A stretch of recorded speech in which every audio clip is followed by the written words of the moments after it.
El Señor esté con ustedes. Evangelio de nuestro Señor Jesucristo según San Lucas. Gloria a ti, Señor. Jesús dijo a los fariseos: había un hombre rico que se vestía de púrpura y lino finísimo, y cada día hacía espléndidos banquetes. A su puerta, cubierto de llagas, yacía un pobre llamado Lázaro, que ansiaba saciarse con lo que caía de la mesa del rico, y hasta los perros iban a lamer sus llagas. El pobre murió y fue llevado por los ángeles al seno de Abraham. El rico también murió y fue sepultado. En la morada de los muertos, en medio de los tormentos, levantó los ojos y vio de lejos a Abraham y a Lázaro junto a él. Entonces exclamó: Padre Abraham, ten piedad de mí y envía a Lázaro para que moje la punta de su dedo en el agua y refresque mi lengua, porque estas llamas me atormentan. Hijo mío, respondió Abraham, recuerda que has recibido tus bienes en vida y Lázaro en cambio recibió males. Ahora él encuentra aquí su consuelo y tú el tormento. Además, entre ustedes y nosotros se abre un gran abismo, de manera que los que quieran pasar de aquí hasta allí no pueden hacerlo, y tampoco se puede pasar de allí hasta aquí.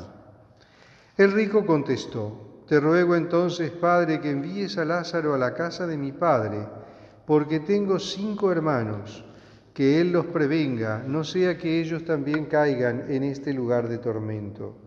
Abraham respondió: tienen a Moisés y a los profetas, que los escuchen. No, padre Abraham, insistió el rico, pero si alguno de los muertos va a verlos, se arrepentirán. Pero Abraham respondió: no escuchan a Moisés y a los profetas. Aunque resucite alguno de entre los muertos, tampoco se convencerán.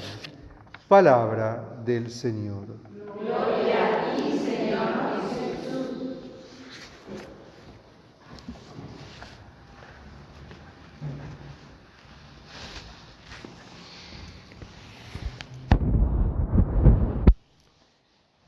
Continuamos recorriendo este capítulo 16 del Evangelio de Lucas, un capítulo en el que el domingo pasado leíamos ese texto poquito controversial del dinero injusto y del dinero justo, etcétera, etcétera, que comentábamos oportunamente.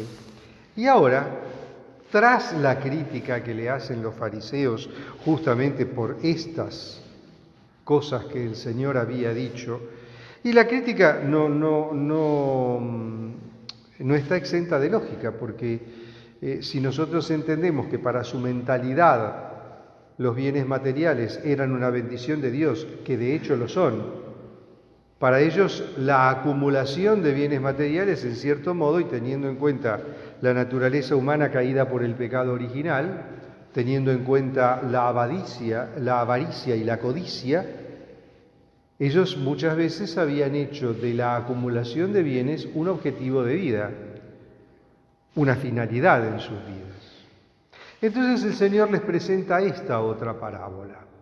Nosotros tenemos que comprender que si bien la palabra del Evangelio es universalmente válida y es válida en todo tiempo y lugar, también hay algunos elementos que para nuestra mentalidad de hoy a lo mejor pasan desapercibidos, pero que para el piadoso israelita que la escuchaba en ese momento estaba llena de sentido. Y evidentemente el contenido de esta parábola seguramente a los fariseos no les gustó para nada, porque hay ciertos elementos en esta parábola que son sumamente interesantes y que sería bueno analizar. El Señor nos presenta a un hombre rico que vestía de púrpura y de lino finísimo, 2 elementos sumamente caros en aquella época. Vestir de púrpura significaba vestir con telas teñidas de color púrpura. La tintura púrpura era la más cara que existía en aquel momento en el mundo porque se extraían los pigmentos de unos crustáceos muy especiales que se encontraban solamente en una parte del mundo, y esto hacía que su importación resultara carísima. Entonces vestir de púrpura significaba que realmente este hombre era muy, muy poderoso económicamente. Lo mismo sucedía con el lino. El lino, si bien era un tejido común, pero el lino podía tener varias calidades. Y acá nos especifica que era un lino finísimo. Por otro lado, nos decía que a la puerta de este hombre, que daba un montón de banquetes, vivía un pobre tirado en el suelo que se llamaba Lázaro. Y aquí está el primer detalle sumamente importante. Nosotros no conocemos el nombre del hijo de la viuda de Naín. No conocemos tampoco el nombre de la viuda de Naín. No conocemos el nombre de muchos de aquellos que han sido objeto de la misericordia de Dios, a los cuales el Señor les ha hecho un milagro, a los cuales el Señor les ha concedido algún favor. El único que conocemos es Bartimeo, como el hijo de Timeo, o sea, no sabemos tampoco el nombre de él, sabemos el nombre del padre, el ciego de nacimiento que es curado por el Señor. Sin embargo, aquí conocemos el nombre de este pobre, conocemos el nombre de Lázaro. Sabemos que se llamaba Lázaro. Y Lázaro no es un nombre cualquiera. Lázaro es la versión griega de Eleazar. Eleazar es un nombre semítico, un nombre judío, que significa Dios es mi auxilio. Es decir, el pobre se llamaba Dios es mi auxilio. Se llamaba Eleazar. Lázaro es Eleazar. Nosotros sabemos que los nombres en la antigüedad tenían mucho significado en cuanto a lo que podía ser lo que se esperaba de la persona. El nombre de Jesús. Jesús es Yeshua en arameo, que significa Dios salva. Es decir, el nombre sería Salvador. Es decir, lo que se esperaba de la persona. O la misión que la persona tenía, o un atributo especial que tenía la persona. Eleazar, Dios es mi auxilio. Y entonces Lázaro estaba sufriendo de muchos males y nadie tenía compasión de él, especialmente este hombre rico cuyo nombre no sabemos. Pequeño detalle. Y este también es otro pequeño detalle sumamente importante, porque si no tenés nombre no existís. Es decir, el pobre tenía nombre, es decir, que era una persona que contaba. Este rico, que es representativo de un colectivo, representativo de un grupo, no tiene nombre, no cuenta. ¿Por qué no cuenta? Precisamente porque terminados sus días va al infierno. Lázaro cuenta, terminados sus días va al seno de Abraham. Dios es mi auxilio, Dios lo auxilia. Y al final de su vida, Dios lo recompensa. Lo recompensa llevándolo junto a Abraham, al padre del pueblo de Israel. Y el rico lo castiga con esas llamas que lo atormentan. No entremos acá en una descripción del infierno que no tendría sentido en este momento,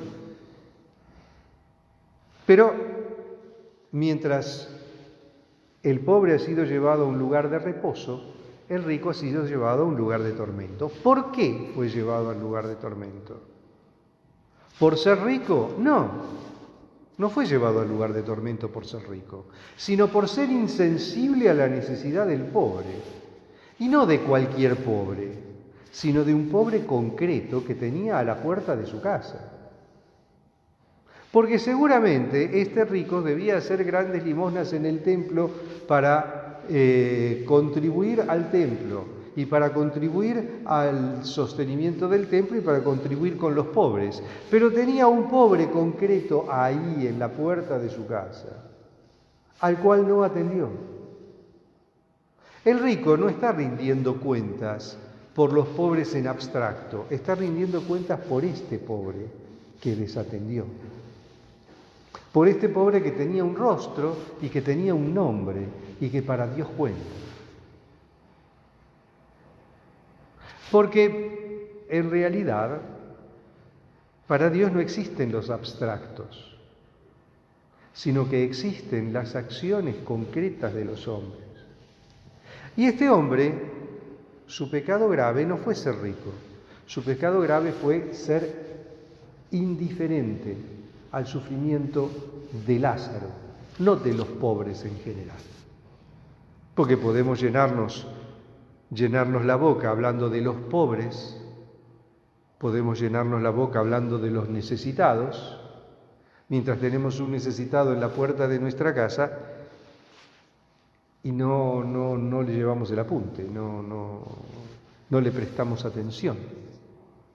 Podemos llenarnos la boca hablando de las necesidades de los demás cuando tenemos a nuestro lado una persona necesitada, concreta, a la que no le brindamos atención. A veces dentro de nuestra misma casa, a veces entre nuestros conocidos o amigos, a veces dentro de nuestra familia. Y sin embargo, para ese somos insensibles. Pero somos sumamente solidarios para todos los demás. Entonces acá hay un problema de materialización concreta de la sensibilidad por el otro. El Señor nos exige ser sensibles y ser solidarios con el otro que tenemos a nuestro lado. Está bien que nos preocupemos por los que están a kilómetros de distancia. Máxime hoy con las redes sociales, hasta el Polo Norte nos queda al lado.